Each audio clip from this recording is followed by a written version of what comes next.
So Master of Orion is one of the most important games in the history of strategy games. It established the basis of all the 4X games that came afterwards. For us, making Master of Orion is the opportunity of a lifetime.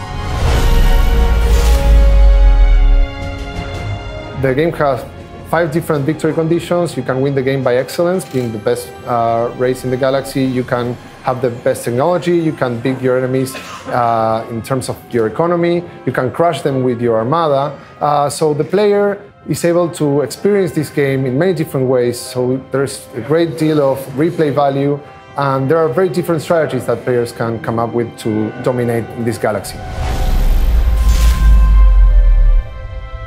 One of the things we wanted to achieve with Master of Orion was to keep the game simple. Keeping it simple implies you'll be able to win it in a simple way. And that was something the game predecessors did in a very interesting way, having only the diplomatic victory, which was the pacifist way to win the game, or the conquest victory, which was the warlike way to win the game.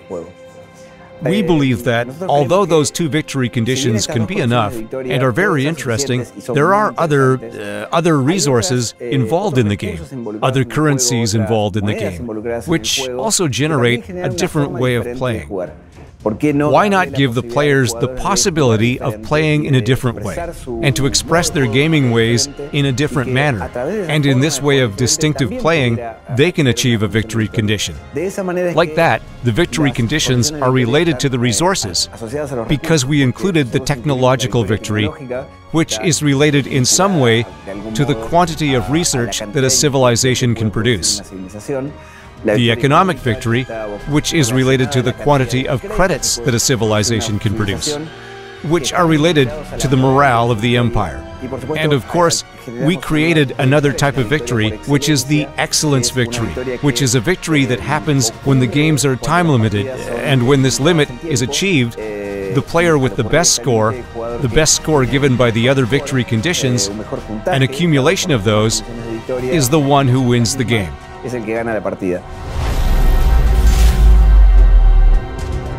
Each race in Master of Orion has different attributes and perks, as we call them. When you're playing the Mechler, for example, you have all of these production boosts that allows you to produce faster, and so you can grow your armada and your colonies much faster. Other races like the Epsilon, for example, they always have a technological advantage because they research faster. But there's also a challenge of being an aggressive Cylon, or trying to pursue different victory conditions with the different races and the different perks. And also you can create your own custom race to customize your experience and to set your own goals. Finding a style for each race in Master of Orion consisted of taking each race in the game and highlighting the most important and characteristic aspects of each race. So we faced the challenge of making each race unique, but at the same time they had to be consistent, and one had to be able to differentiate them by color and shape, be it their characters or their ships. In the case of the Darlock, they were one of the races that underwent the biggest changes, because we were faced with a design that was quite difficult to update. It was very much based on the designs of the 80s, and we believed that them being such a technological race, we had to transmit how we see technology nowadays. We had to create a whole animation team from scratch. Luckily, there is a big animation community in the country, and there's a lot of experience working on movies, CGI movies. So we made a great animation team, and this shows in the quality of our work, our diplomacy scenes. The diplomacy in Master of Orion is one of the best and most important things of the game. So we wanted to sell the idea that the character is alive. So we have different stances for each character. So you know visually if he's hostile, friendly, cautious. We always thought that was better than having just a slider in the UI to tell you that. The decision to turn diplomacy into a more important part of the game faced us with the challenge of not only designing the emperors, but also their surroundings.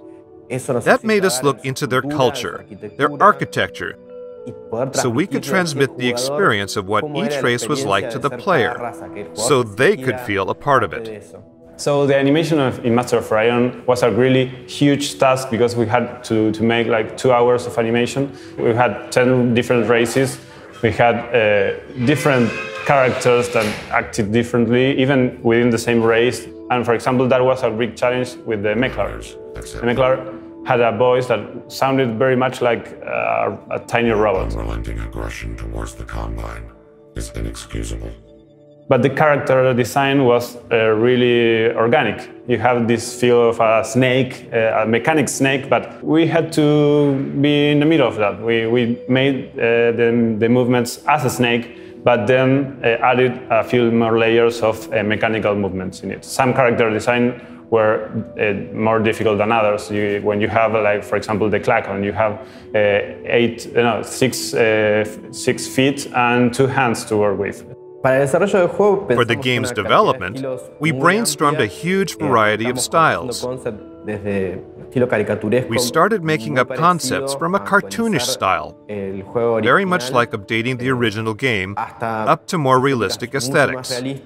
We kept picking the best of each world in those styles to obtain what we thought would be the best for the project, what the fans wanted to see for us. It was transmitting that feeling of them playing Master of Orion for the first time, but with it being completely up to date, a game of this time, a AAA game.